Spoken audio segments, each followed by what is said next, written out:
legal and political, I have just mentioned legal and political. Now give me idea, என்னோட subheading என்னன்னா ideas and thoughts debate in lawmaking process. Ideas and thoughts debate in lawmaking process. சரியா? இப்போ give me some example or give me இதுல என்ன எழுதலாம்? lawmakingல இந்த particular legal perspectiveல இதுல என்ன எழுதலாம்? Ideas and thoughts. legal process, legal dimensionல என்ன யோசிக்கணும்?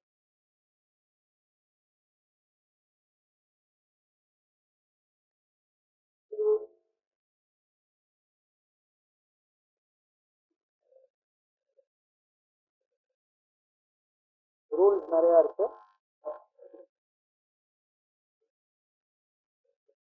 அதான் நம்ம எத்திக்ஸ்ல பார்த்த அந்த அந்த பர்டிகுலர் விஷயம் கூட எழுதலாம். India is a country with too many rules and too little regulations. அது எழுதலாம். பட் இன்னும் பெட்டரா யோசிங்களா தாட்ஸ். ஓகே,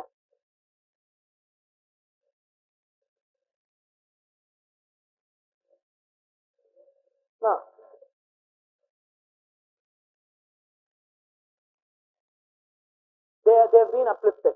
ஸோ நீங்க சொல்றது ஒரு பாசிட்டிவான எக்ஸாம்பிள். என்ன எக்ஸாம்பிள் சொல்றீங்கன்னா, இந்த மாதிரி they had the vision of uplifting the people from the disadvantaged class. அதனால அதுக்கு ஒரு law making process, அந்த தாட்டை ஒரு ஆக்ஷன்ல போட்டதுனால ரிசல்ட் இன்னைக்கு இருக்கு. இன்னைக்கு the marginalized people had been uplifted a bit from the past situation. நீங்க என்ன வேர்ட் வேணாலும் யூஸ் பண்ணிக்கலாம். marginalized இல்லைன்னா லோவர் செக்ஷன்ஸ் யூஸ் பண்றதை விட marginalized செக்ஷன்ஸ் எப்பயுமே கொஞ்சம் பெட்டரா இருக்கும். marginalized sections or vulnerable sections, இந்த மாதிரி இருக்க வேர்ட். ஸோ இதுல நான் என்னோட பெர்ஸ்பெக்டிவ் சொல்றேன். இப்போ ஃபார்ம்லாஸ் வந்துச்சுல்ல, ஃபார்ம் பில் எல்லாம் வந்துச்சு, டெல்லியில ப்ரொடெஸ்ட் ஹெவியா நடந்துச்சு தெரியுமா? ஃபார்ம்லாஸ் ஹோல் டெல்லியை ஃபார்மர்ஸ் எல்லாம் பிளாக் பண்ணி, அந்த மாதிரி சிஏஏ வந்துச்சு, அதுக்கான ப்ரொடெஸ்ட் நடக்குது. புரிஞ்சா? ஏன் இந்த ப்ரொடெஸ்ட் தான் நடக்குது?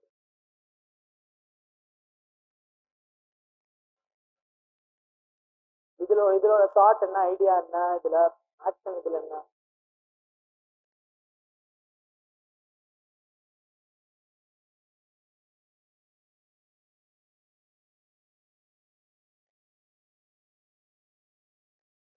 wrong implementation of the law changes the essence of the law.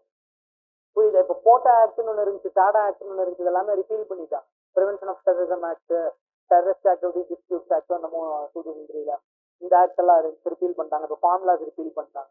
Lettuce for எக்ஸாம்பிளுக்கு போட்டா ஆக்ட், அதோட ஐடியா என்ன, தாட் என்ன அந்த ஆக்ட் போட்டா இல்ல. இப்போ ஒன்றும் இல்லை, யூஏபிஏ தான் யோசிக்கலாமே. UAPA unlawful activity prevention act, அதுக்கு பிஹைண்ட்ல இருக்க தாட் என்ன? டெரரிஸ்டை ஸ்டாப் பண்ணும், to reduce the terrorism. Thought கரெக்டா இல்லையா? Thought correct. ஆனா யூஏபிஏவை ஏன் இவ்வளவு பேர் கிரிட்டிசைஸ் பண்றாங்க? The way that is put into use, that is the issue. So அந்த லா மேக்கிங்ல உங்க ஐடியா மட்டும் நல்லா இருந்தா பத்தாது. இப்ப பேசிக்காவே யோசிங்களா, ஒரு கவர்மெண்ட் ஒரு லா போடுதுன்னா, will it have any bad thought behind it? பொலிட்டிக்கலா நான் கேட்கல. பொலிட்டிக்கலா கேட்டா it will have some its own features, but ஓவராலா சொசைட்டிக்கு பாசிட்டிவ் இம்பாக்ட் கொடுக்கறது தானே ஒரு லாவோட வேலை. ஒரு லாவோட வேலை என்ன? சொசைட்டிக்கு ஒரு பாசிட்டிவ் இம்பாக்ட் தருது. ஸோ எப்பயுமே the thought behind the law will be noble in most cases where the government is by the people. நீங்க நம்ம இதே பிரிட்டிஷர்ஸ் போட்ட லாவை நம்ம சொல்ல முடியாது, ஏன்னா the real thought behind the law was bad. But இப்ப இருக்க கவர்மெண்ட் ஒரு டெமோக்ரஸியில வச்சுக்கலாமே, பேசிக்கா என்ன இருக்கும், ஒரு லா பிஹைண்ட்ல இருக்க thought it will always be good, but the implementation of the law changes the essence of the law. essence of the law னா அதோட கரு என்ன, அதோட தாட். புரியுதா? இப்போ நான் போட்ட ஆக்ட், ப்ரிவென்ஷன் ஆஃப் டெரரிசம் ஆக்ட்ல I wanted to prevent terrorism, but the wrong implementation of POTA Act in the northeastern region led me to repeal it. இந்த ஃபார்முலாஸ்ங்கிறது என்ன? ஃபார்முலாஸ் 3 ஃபார்முலாஸ் வந்துச்சு. அதுல என்னன்னு நீங்க க்ளோஸா படிச்சிருந்தீங்கன்னா, அக்ரிகல்ச்சரல் மண்டியை பத்தி, மண்டி இன்னும் ஜாஸ்தி பண்ணணும், அதை பத்தி எல்லாம் தான் வந்துட்டு இருந்துச்சு. ஏபிஎம்சி ஜாஸ்தி பண்ணணும், இதை பத்தி எல்லாம் தான் வந்துட்டு இருந்துச்சு. பட் அங்க நோபல் காசு என்ன, டைரக்டா மார்க்கெட்டுக்கு ஃபார்மர்ஸ் வரணும், மிடில் மென்னு கட் பண்ணணுங்கிறது காசு. ஆனா அதுல என்ன ஆயிடுச்சு, மிடில் மென்னை கட் பண்றதுக்கு பதில் ஏபிஎம்சி பிகேம் மிடில். புரியுதா? இம்ப்ளிமெண்டேஷன் அதுல தப்பா போயிருங்கிறது. Thought behind the law was fine, but it had another dimension also which was not examine. அதனாலதான் you have so many resentment against the activity. CA யோசிங்களா, CA என்ன, சிஏவோட start as per government record என்ன?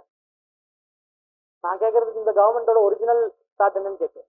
As per government record citizenship amendment act, இப்போ CAA வருது இல்லை, இல்லை NRC வருது, நேஷனல் ரெஜிஸ்டர் ஆஃப் சிட்டிசன்ஸ். அதோட பேசிக் ஐடியா என்ன? இல்லீகல் மைக்ரன்ஸை ரீட் அவுட் பண்றது.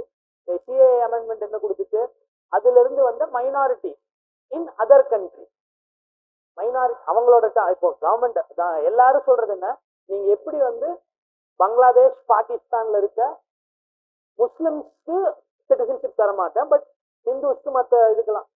What the government answer to that was, அங்க இருக்கிற மைனாரிட்டிஸை தான் நான் எடுத்துக்க முடியும், because only minorities could be prosecuted there. Dominance எப்பயுமே மைனாரிட்டி மெஜாரிட்டி மேல பண்ணுமா, இல்லை மெஜாரிட்டி மைனாரிட்டி மேல பண்ணுமா? மெஜாரிட்டி தான் மைனாரிட்டி மேல பண்ணி வெளியே துரத்தி விடுறாங்க. ஸோ அந்த மைனாரிட்டிஸுக்கு மட்டும்தான் என்னால் அடைக்கலம் தர முடியும். இது கவர்மெண்டோட தாட். இது அவங்களோட அப்போ பொறுத்த அளவுக்கு அவங்களோட தாட்டை பொறுத்த அளவுக்கு குட் தாட். பட் அவரோட இம்ப்ளிமெண்டேஷன் கொஞ்சம் வேற மாதிரி போறதுனால தான் இன்னைக்கு நேஷன் வைட்ல அதுக்கு ஒரு ரிசென்ட்மெண்ட் இருக்கு. புரிஞ்சா? அப்ப தாட்ஸ் என்ன, என் ஐடியா என்ன, அதோட ஆக்ஷன் என்ன, அதுக்கோட ரியாக்ஷன் என்ன. ஸோ இது எல்லாமே ஒரு same. So my action will mostly decide my reaction rather than the thought. இப்போ கவர்மெண்ட்டுக்கு உள்ளுக்குள்ள இருக்கிற தாட்டு முஸ்லிம்ஸ் எல்லாம் வீடு அவுட் பண்ணணும்னு இருக்கட்டும், ஆனா அவங்க வெளியே சொல்ற தாட்டு ஒரு தாட்டா இருக்கட்டும், இந்த மாதிரி என் தாட் என்ன வேணாலும் இருக்கட்டும், ஆனா ஒரு பர்டிகுலர் ஐடியாவை அதோட action will determine it's reaction. So இந்த லா மேக்கிங், இந்த லீகல் பர்ஸ்பெக்டிவ்ல இருந்து நான் என்ன தரேன், நான் என்னோட அடுத்த டைமென்ஷன் என்ன தரேன், the reaction R the result depends majorly on the action rather than the idea. இங்க ஒரு டைமென்ஷன் நான் ஓபன் அப் பண்றேன். Okay,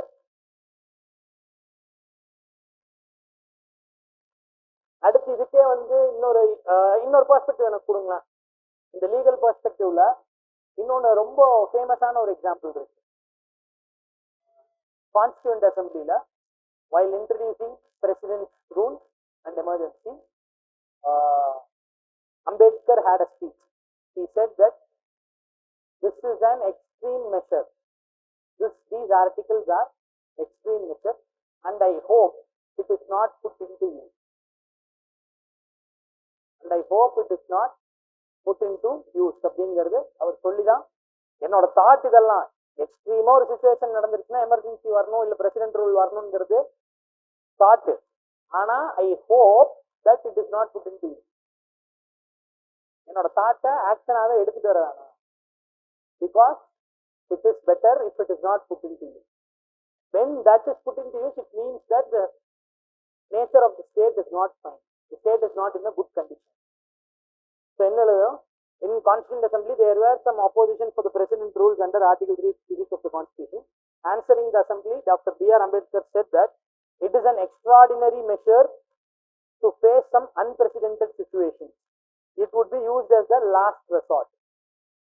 I personally believe these articles should just be articles which is never going to be used out of the Constitution book. But as the events unfold, imposition of president rule for political reasons have been the major cause for its myriad usage. This means that sometimes the thoughts and ideas are better not to be put in use. என்னோட counter argument இங்க கொடுத்துட்டேன்னா, legal பெர்ஸ்பெக்டிவ்ல இருக்கிறப்ப இன்னொரு constitutional historical ரெண்டு perspective mix ஆகி வருது. Mix ஆகி வரப்ப நான் என்ன சொல்றேன், இங்கே I have given. So this means that sometimes the thoughts and ideas are better not to be put in use. But these are very minimal thoughts which should not be used in regular situations. Okay? இது புரிஞ்சா? இதுல we can give the example of nuclear bombs also. Nuclear bombs was for attacking somebody with heavy power when you are in such extreme situation. But better if the nuclear bomb is not use. இன்னைக்கு எல்லா கண்ட்ரியுமே nuclear power ஆயிட்டு இருக்கு, but யாராவது use பண்றாங்களா? கிடையாது. It is an idea that is being made, but it will be very better if it is not put into use. கரெக்டா? இந்த ஒரு டைமென்ஷன் பார்த்துட்டோமா? அடுத்த டைமென்ஷன் வந்து perfect idea or perfect thought. அப்படிங்கிறது என்னன்னா, நாம யோசிச்சிருக்கிறது கரெக்டா இல்லையா, the perfect idea, perfect thought-ங்கிறது ஒன்று இல்லவே. So what I have written is there is nothing called as a perfect idea or a perfect thought. ஏன்னா நம்ம இப்போ எங்க போறோம், ஃபர்ஸ்ட் நம்ம எல்லாம் பண்ணிட்டு கடைசியா இப்போ என்ன ஆன்டிதீசிஸ் கொடுத்துருக்கோம். Sometimes the ideas are better not to be put in யூஸ்னு கொடுத்துட்டு அடுத்த என்ன டாபிக் எழுதுறதுன்னா the perfect idea டாபிக். ஏன் அப்படின்னா கண்டினியூஷன் எப்படி இருக்குன்னு பாருங்க. சில ஐடியா யூஸே பண்ணக்கூடாதுன்னு போறேன்னா அப்ப நான் இங்க கீழே என்ன ஸ்டார்ட் பண்றேன், ஏன்னா not all ideas are the perfect ideas and there is no concept called perfect idea or perfect thought. There is not a concept called perfect. ஒரு idea பர்ஃபெக்ட்ங்கிறது there is no concept until that idea is put into action. அந்த idea கரெக்டா இல்லையாங்கிறது நான் வந்து use பண்ணாதான் தெரியும். Use பண்றதுக்கு முன்னாடியே என் ஐடியா கரெக்டா இல்லையான்னு யோசிச்சுட்டு டைம் போஸ்ட்போன் ஆகிட்டே போறேன். procrastination will not do anything. So அப்போ நான் இங்க என்ன சொல்ல வரேன்னா, பர்ஃபெக்டான தாட் பர்ஃபெக்டான ஐடியாங்கிற ஒரு கான்செப்டே இல்லைங்கிறத ஒரு டைமென்ஷனா நான் இங்க சொல்றேன். என்ன சொல்றேன், does there exist any idea or thought which could be said as a perfect one? Is there anything that is perfect in this human world? No. Everything has some shortcomings or flaws. It should not stop you from implementing your thought. Having the doubt of consequences of your action, many don't perform their actions or duty. அதாவது பேசிக்கா என்னன்னா, கான்சிக்வன்ஸுக்காக பயந்துட்டு ஆக்ஷனே எடுக்காம இருக்கிறது.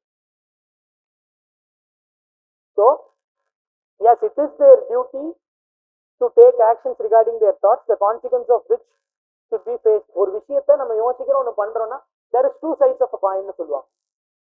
You should take responsibility for the consequences of your action. ஒரு side. இன்னொரு side, அப்போ அந்த கான்சிக்வன்சஸுக்கு பயந்து ஆக்ஷனே எடுக்காம இருக்கலாமா? கிடையாது. You have to take action irrespective of the consequence. ஒன்று. இன்னொன்று, அதுக்குன்ட்டு என்ன கான்சிக்வன்ஸ்னால ஆகுது, நான் பண்றதை பண்ணுவேன்னு பண்ண முடியுமா? ஆக்ஷனு கான்சிக்வன்ஸ் தாட்லயே நான் என்னென்ன டைமென்ஷன் நம்ம ஓப்பன் பண்றோம் நல்லா பார்த்தேன். ஃபர்ஸ்ட் டைமென்ஷனு, எந்த ஆக்ஷன் நான் பண்ணாலும் அதுக்கான கான்சிக்வன்ஸை நான் ஏற்றுக்கேன். இது வேர்ல்டுல உலக வழக்கம்னு சொல்ற மாதிரி வேர்ல்டுல நடக்கிறது. Whatever my action is, I have to bear the consequence. ஒன்று, just because I have to bear the consequence, I have to face the consequence. I cannot be sitting without doing any action. கான்சிக்வன்ஸை face பண்ணுங்கிறதுக்காக எந்த action எடுக்காம என்னால் இருக்க முடியாது. Action நான் எடுக்கணும். இன்னொன்று, அதுக்குன்ட்டு கான்சிக்வன்ஸை நான் மதிக்காமே இருக்க முடியாது. என்ன, I will not be wary about the consequences. அப்படின்னா நான் கான்சிக்வன்ஸ் என்ன வேணாலும் ஆகட்டும் நான் யோசிக்காமே இருக்க முடியாது. ஃபர்ஸ்ட் பாயிண்ட் என்ன சொல்றேன், கான்சிக்வன்ஸ் என்னன்னு யோசிச்சு பண்ணணும்னு சொல்றேன். சம்டைம்ஸ் ரொம்ப கான்சிக்வன்ஸை யோசிச்சுட்டு எதுவுமே பண்ணாம இருந்துடுறான். அதுக்குன்ட்டு கான்சிக்வன்ஸையே சுத்தமா யோசிக்காமே இருக்கக்கூடாது.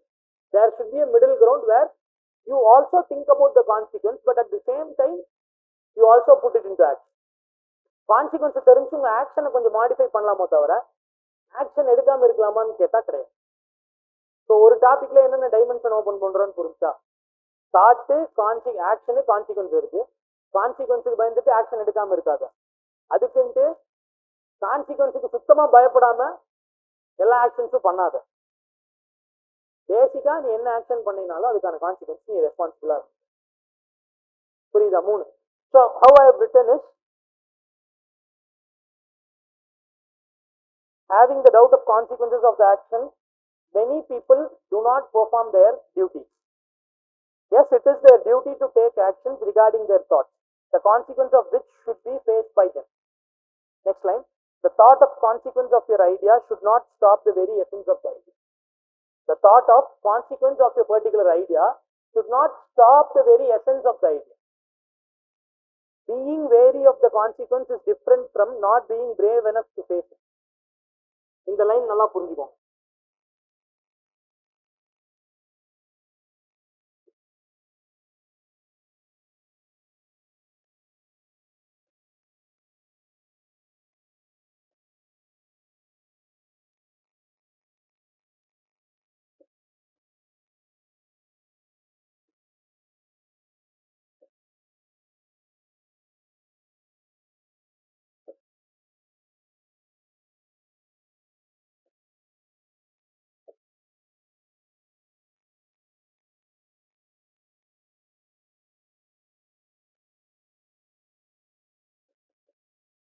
ஸ்டேட்மெண்ட் என்ன சொல்லுது எக்ஸ்பிளைன் பண்ணுங்க.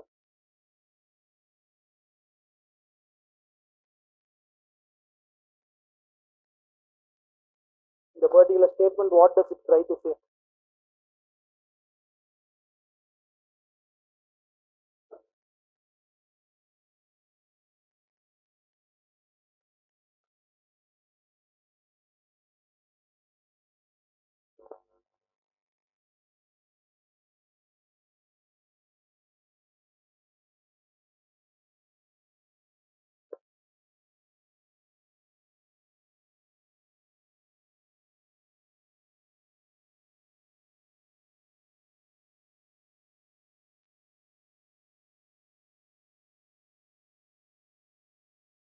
Just because you are thinking about the consequence does not mean that you are not brave.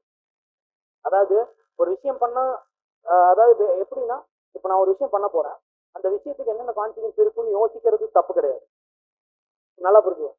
Being wary of the கான்சிக்வன்சஸ்னா என்ன கான்சிக்வன்ஸ் நடக்கும்னு தெரிஞ்சுக்கிறது தப்பு கிடையாது. That is different from not being brave enough to face it. Consequence என்ன நடக்கும்னு தெரிஞ்சு அதுல மாடிஃபிகேஷன் பண்ணி அந்த கான்சிக்வன்ஸை நான் ஃபேஸ் பண்ணிக்கிறதுக்கு தயாரா இருக்கிறது வேற, கான்சிக்வன்ஸை பத்தியே யோசிச்சுட்டு நான் எதுவுமே பண்ணாம இருக்கிறது வேற.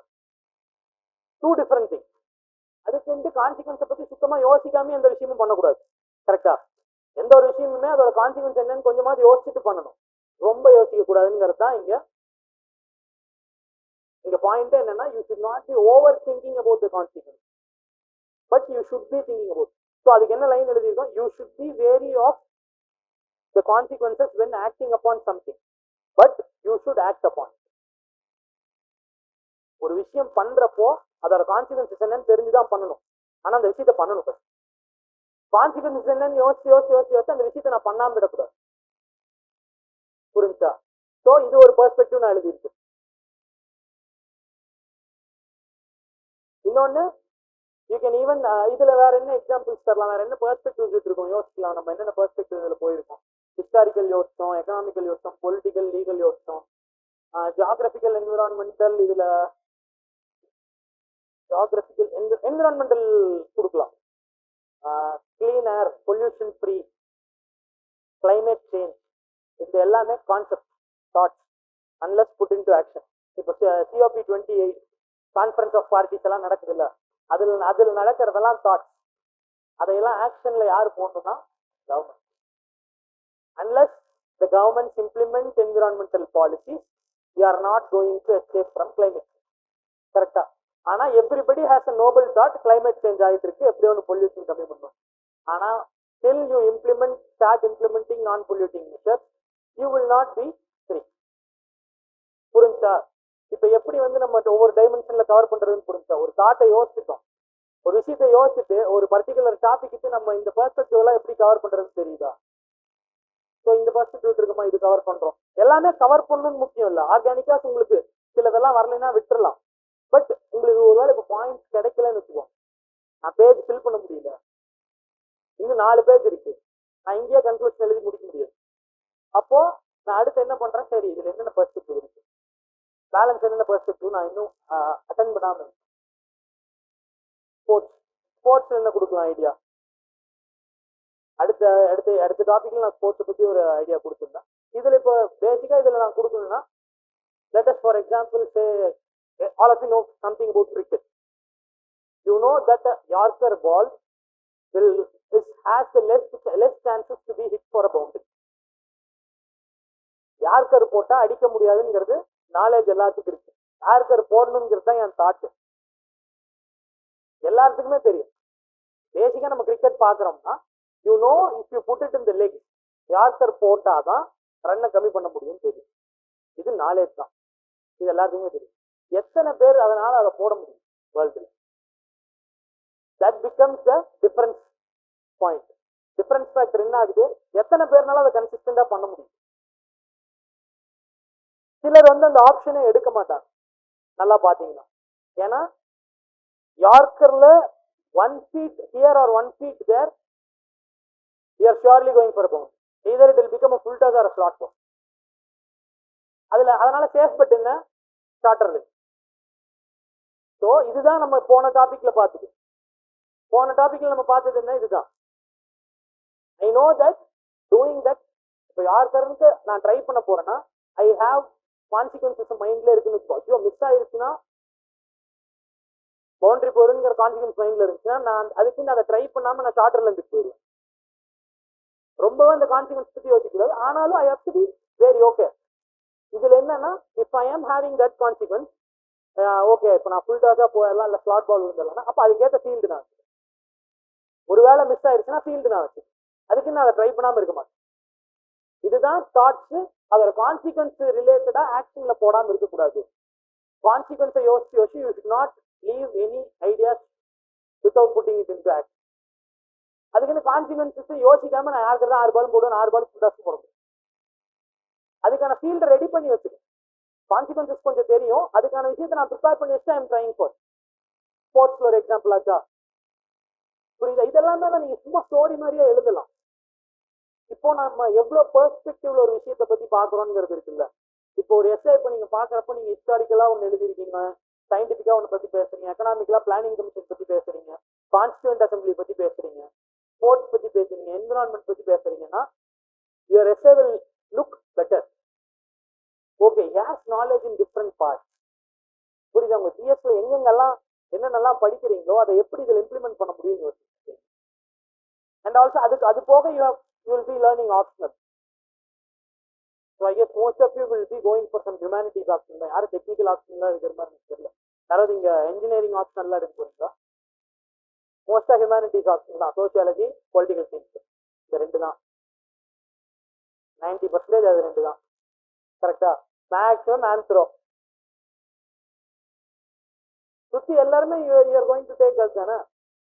சோசியோ பொலிட்டிக்கல் சயின்ஸ் வெளியே யாராவது இருக்கீங்களா? பெருசா எனக்கு தெரிஞ்சிருக்க மாட்டேங்க. இல்ல பப்பாடு. ஸோ இது எல்லாமே ஹியூமானிட்டிஸ் மாதிரி தான். இதுல இருந்து உங்களுக்கு ஸ்காலர்ஸ் வருவாங்க. புரியுது? அதுல இருந்து ஒரு கார்டு. இப்போ நீங்க யார் யாரெல்லாம் ஆப்ஷனல் படிக்கிறீங்க என்னென்ன ஆப்ஷனல் எல்லாம் பிஎஸ்ஐஆர் எத்தனை கோர்ஸ் இருக்கு? நமக்கு இல்லாத கோர்ஸா? பிளாட்டோ எடுத்தீங்கனால பிளாட்டோலயே ஒரு 15 கோட் இருக்கும். கரெக்டா? அடுத்து அரிஸ்டாட்டில் போட்டீங்கன்னா அதுல ஒரு 10 கோட் இருக்கும். You have so many different things political சயின்ஸ்ல. I use my political science knowledge mostly for SAs. அதனாலதான் நான் பிலாசபிக்கல் எஸ்ஏஸ் சூஸ் பண்ணேன். எதுவுமே இல்லைனாலும் என்னால சும்மா கதை எழுதிட்டே இருக்கணும். இந்த ஒண்ணுமே இல்லை. இப்ப எனக்கு நான் இவ்வளவு கோட்ஸ் சொல்றேன்னா இந்த கோட்ஸ் எல்லாம் எங்கன்னா we are regularly reading something about the author. Last year political சயின்ஸ்ல இருந்தா எஸ்ஏவே வந்துச்சு. லாஸ்ட் இயருக்கு முந்தின இயர் மெயின்ஸ். நீங்க ஃபெமினிசம்ல படிப்பீங்க. You will study a topic related. One is not born female, rather one becomes. Sorry, topic என்னன்னா எஸ்ஏ டாபிக். நான் attend பண்ண எஸ்ஏ ஒரு topic.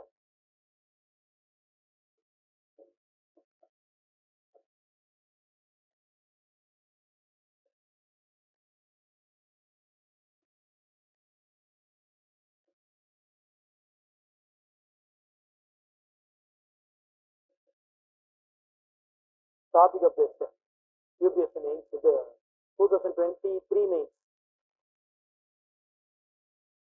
One is not born women, one becomes women.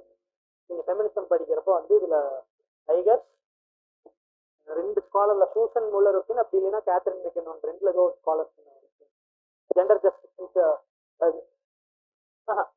இந்த second section சொல்லுவாங்க. Book name second section. Book நேம்ல இருந்து வந்து போட்டு. ஆனா இதெல்லாம் நமக்கு எனக்கு இது பார்த்தோன்னா I found out this is from the book author is this. I am getting a leverage to write essay. புரியுதா? இதனாலதான் நிறைய பேர் பிஎஸ்சிஆர் எடுக்கிறாங்க.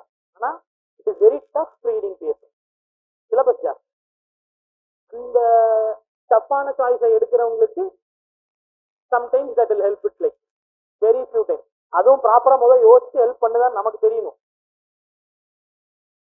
Okay, coming back.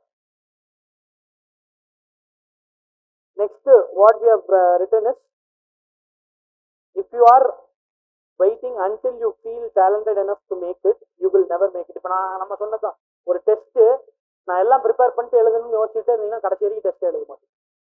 நான் உங்களுக்கு மெயின்ஸ் ஆன்சர் ரைட்டிங் சொன்னதே தான். தெரியுதோ தெரியலையோ ஸ்டார்ட் ரைட்டிங். அப்போதான் next time you will be on time. இப்போ டெஸ்ட் சீரிஸ் எல்லாம் இருக்குன்னா ஒரு டெஸ்ட் நீங்க பெண்டிங் வச்சு பாருங்க, அடுத்த வாரம் அடுத்த டெஸ்ட் எழுத மாட்டீங்க, அப்படியே டெஸ்ட் பெண்டிங்லேயே தான் சேர்ந்துட்டு. இந்த வீக்லி டெஸ்ட் இருக்குல்ல, நான் ப்ரிப்பேர் பண்ணிட்டு ஃபுல்லாக ப்ரிப்பேர் பண்ணிட்டு எழுதிக்கிறேன், இந்த வாரம் ஏன் டெஸ்ட் எழுதுறேன்னு கேட்டால் நிறைய பேர் சொல்ற ஒரே ரீசன் சார் ப்ரிப்பேர். சரி ப்ரிப்பேர் பண்ணிட்டா இல்லை அட்டம்ப்டே அந்த மாதிரி தான் பண்ணுவாங்க. 2024 அட்டம்ப்ட் ஏன் கொடுக்கல அப்படின்னா, சரி இன்னும் ப்ரிப்பேர் நல்லா ப்ரிப்பேர் பண்ண, நான் படித்தேன் கொஞ்சம் சரியா ப்ரிப்பேர் பண்ணல, நல்லா ப்ரிப்பேர் பண்ணிட்டு எழுதிக்கிறேன் அப்படின்னு. ப்ரிப்பரேஷன் நான் எவ்வளோதான் பண்ணாலும் ஷுவாரிட்டி இருக்கா ரிசல்ட்டுக்கு? அட்டம் பண்ணாதானே தெரியும். நான் என்ன சொல்றேன், 5 வருஷமா ஒருத்தவங்க படிக்கிட்டேன், இருக்கிறது எல்லாமே படிச்சுட்டு அதுக்கப்புறமும் ஷுவரா சொல்ல முடியுமா ப்ரிலிம்ஸ் நான் கிளியர் பண்ணி? புரியுது? போஸ்ட்போன் பண்ணக்கூடாது. ப்ரொக்ராஸ்டினேஷன்ங்கிறது இதுதான். அதாவது I am becoming war ready, வாருக்கு ஃபுல்லா தயாராகிட்டு இருக்கேங்கிறது வேற.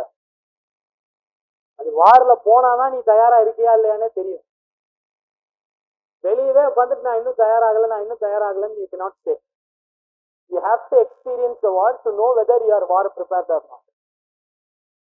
So அதான், if you are waiting until you feel talented enough to make it, you will never make it. எனக்கு இந்த டேலண்ட் இருக்கு, நான் இது ஃபுல்லா முடிச்சிட்டேன்னு நினைச்சு அப்பதான் நான் பண்ணுவேன்னு ஒரு விஷயம் நீங்க வெயிட் பண்ணீங்கன்னா, you are never going to make it. One should be satisfied that he has the talent to make it.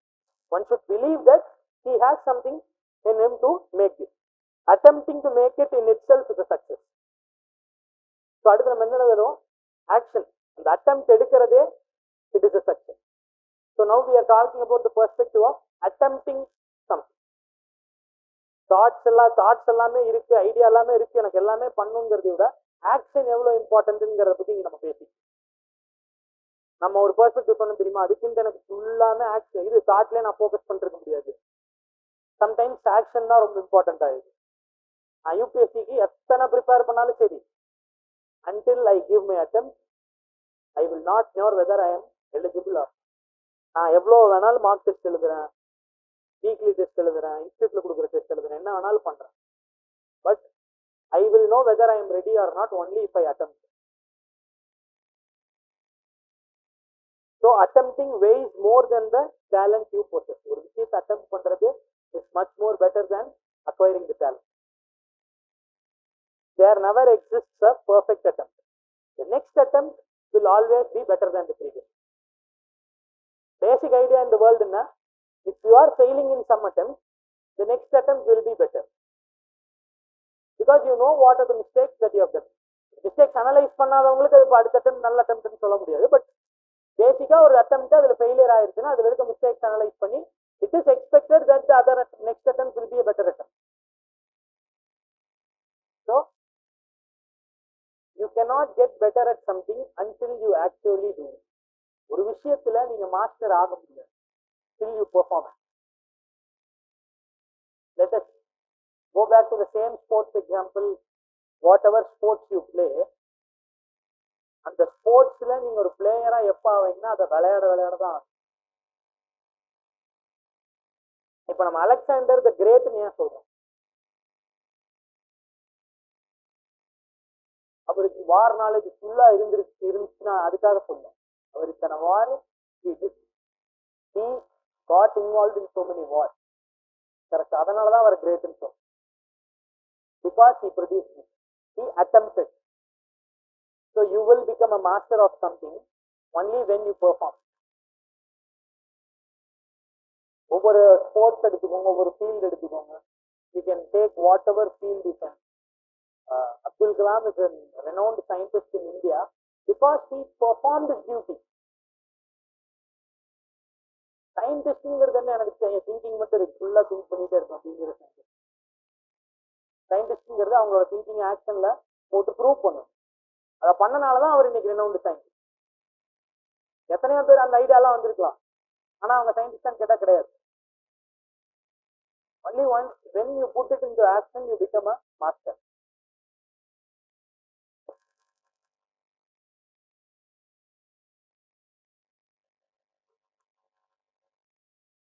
அடுத்து இந்த தாட் அண்ட் எக்ஸ்பிரஷன்ல இன்னொரு டாபிக் இருக்கு, where we can always head upon. இந்த தாட் ஆக்ஷன் இது எல்லாமே வந்து constitutional wise பாத்தீங்கன்னா we had article 19. in article 19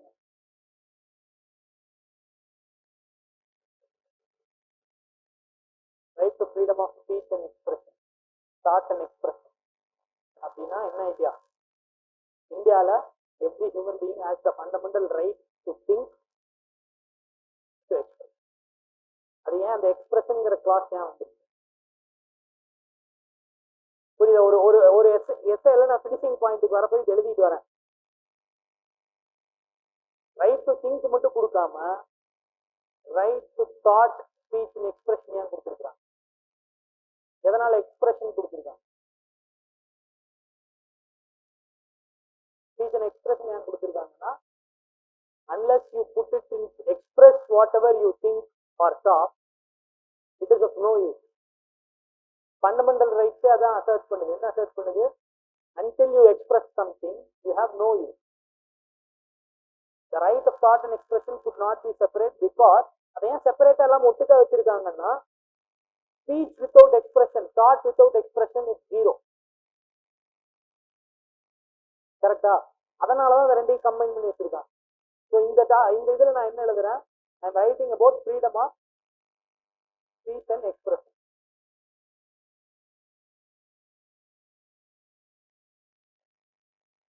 The right of thought and expression could not be separate because thought without expression means nothing. It is a fundamental right of a man to express his thought. Basically, it is a fundamental right of a man to express his thought. Because mere thought will not satisfy any individual. Real satisfaction lies in expressing it. Okay. இதுக்கப்புறம் வந்து we are writing about நான் என்னோட conclusion எந்த மாதிரி எழுதியிருந்தேன்னா, இந்த civil servant exam பற்றி எழுதியிருந்தேன். வேற என்ன மாதிரி கன்க்ளூட் பண்ணலாம் இந்த விஷயத்தை?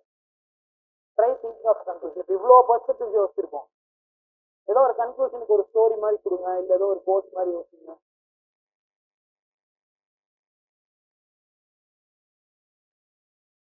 ஒரு இம்ப்ளிகேஷன், இதுல என்ன ஆக்ஷனுக்கான இம்பார்ட்டன்ஸை பற்றி பேசிக்கணும். பேசிக்கா கன்க்ளூட் பண்றப்ப அதை வச்சு தான் கன்க்ளூட் பண்ணணும். கவுண்டர் ஆர்கியூமெண்ட் வச்சு கன்க்ளூட் பண்ணக்கூடாது. ஸோ நம்ம இந்த எஸ்ஏ எங்க வேணாலும் போகலாம். கன்க்ளூட் பண்றப்ப எஸ்ஏவோட மெயின் எசன்ஸ் என்ன? ஆக்ஷனுக்கான importance of action in life, importance of தாட்டை விட ஆக்ஷனுக்கு என்னென்ன இம்பார்ட்டன்ஸ். வெறும் தாட் மட்டும் இல்லாம தாட் அண்ட் ஆக்ஷன் இந்த ரெண்டுமே இருக்கணும். இம்பார்ட்டன்ஸ் ஆஃப் ஆக்ஷன் தான் essence of the essay. So essence of the essay வச்சு ஒரு கன்க்ளூஷன் யோசிங்க.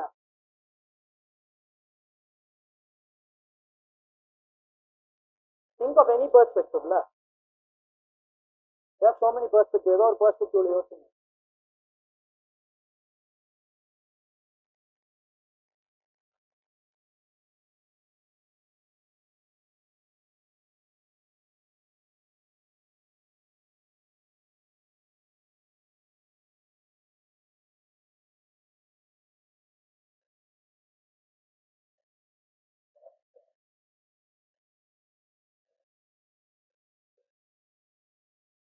How confirm he is with his thought, or how much he is reliant on his thought. ஒரு லைன்ல முடியாது. Conclusion has to be better. Need to have points to write in conclusion. நம்ம அதனாலதான் வந்து அந்த freedom of speech and expression கடைசி பாயிண்டா எடுத்துக்கிறேன். கடைசி பாயிண்டா என்ன சொல்றேன் நானு? Thought and expression cannot be different. It is always the same, because thought without expression or expression without thought is zero. இதுவே எனக்கு ஒரு கன்க்ளூஷன் மாதிரி தான் வருது. இதுக்கப்புறம் I am giving a quote. இந்த கோட் கூட நோட் பண்ணி வச்சுக்கோங்க.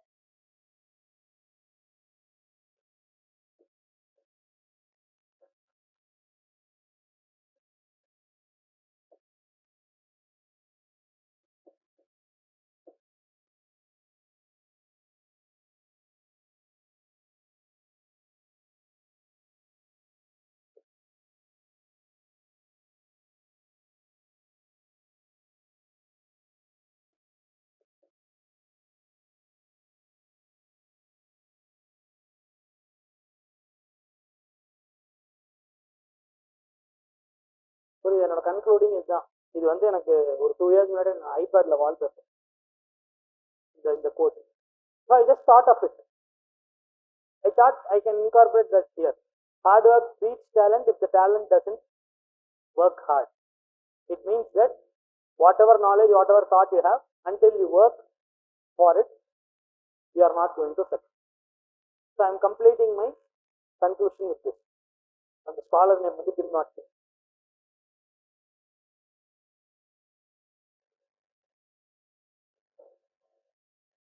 Notke, Notke, Tim Notke.